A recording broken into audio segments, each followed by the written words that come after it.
So, a couple of weeks ago, uh, a friend of mine asked me if I could speak at her church.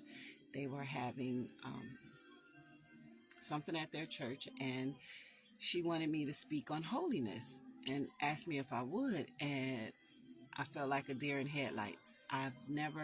I do what I do. I take videos of myself by myself and I send them out to whoever God chooses to allow to see it, right? I have during a church service spoken during testimony service, but that's like not even 2 minutes. You know what I mean? So I was like, really, really scared, and but I told her I'd pray. I said I'll pray, and if God wants me to do it, if He leads me to do it, if I get a yes, then okay. And it took me probably almost a week before I believed I received the yes from the Lord. So, but even while I was waiting on the answer, I began to study on holiness. And God just started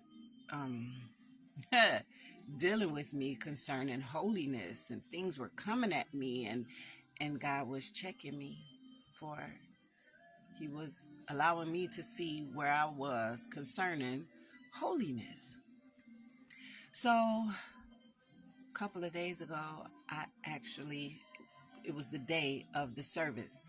And, I had all my notes, but the whole time I'm like, Lord, notes or no notes, I just want you to speak through me to your people. I don't want to be heard.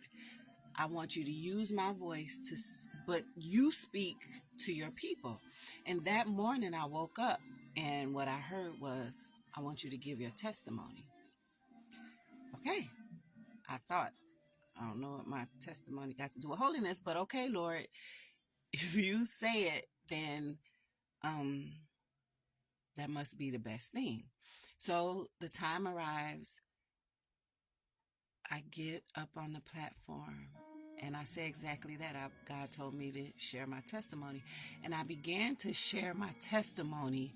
But while I was talking, the thought came back. They asked you to speak on holiness. What does your testimony have to do? And without even realizing it,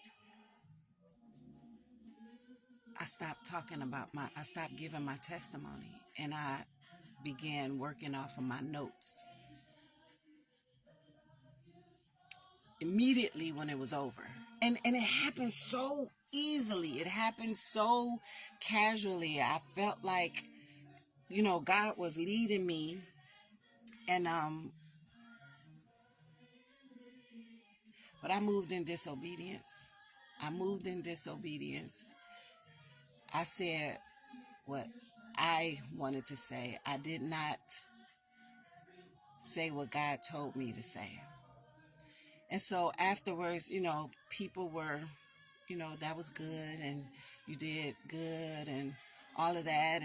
But my spirit was not settled. I didn't feel right because I knew I didn't do. And so, the next day, I didn't even remember what I said I was reading my notes, but I didn't even remember what I said. But what I do know is I did not give my testimony. And, but the next day I watched the video. The video had been posted, and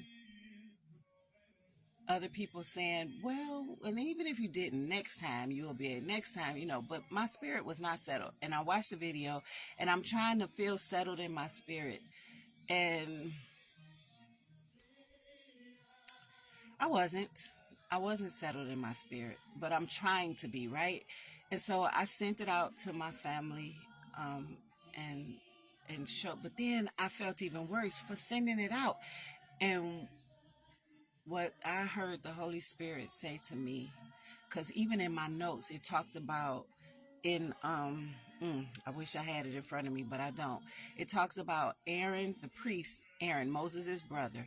It talks about his sons offering up strange fire to God, and the fire consumed them. God had that fire kill them because they offered up strange fire. And then God told Aaron, don't cry and or mourn for them. else you will die.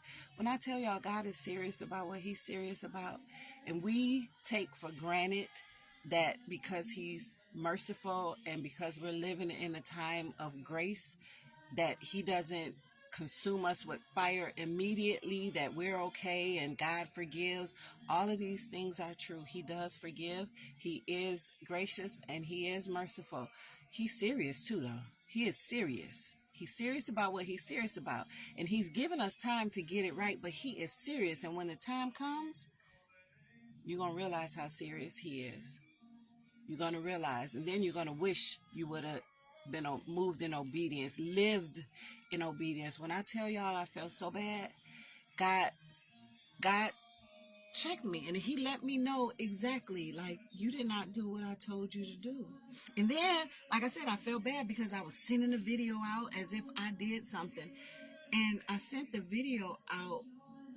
That was wrong too, because I'm sending y'all what I said, not what God said. So it's not even blessing people the way God wants. Now, God never wastes anything. I'm sure some people were blessed by the words that I spoke, but it wasn't what God wanted, and it didn't do.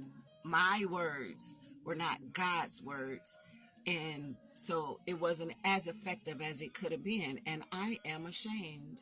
I'm ashamed. I feel horrible. I prayed. I know I'm forgiven, but I don't want to take it for granted. I don't ever in my life again want to. What it was, I honored the church house and what they wanted more than I honored God and what he said. And that's really the bottom line. And God ain't pleased with that. That's not how I want to live my life. I laid my face on the floor and I asked God for forgiveness. And I just don't ever, that it was the most horrible feeling to know that I thought my way was better than God's way. And he let me know that that's what my thought was. So I'm here today to share with you. If God is telling you to do something, do what God says do. Whatever you think is better, whatever anybody else thinks is better, is wrong and out of order. I'm thankful for a gracious God, but I don't want to take his grace and his mercy for granted. Because if he would have came in that moment while I was moving in disobedience, would he have been coming for me? We got to think about that. We got to live like that. We got to move in obedience. I love y'all.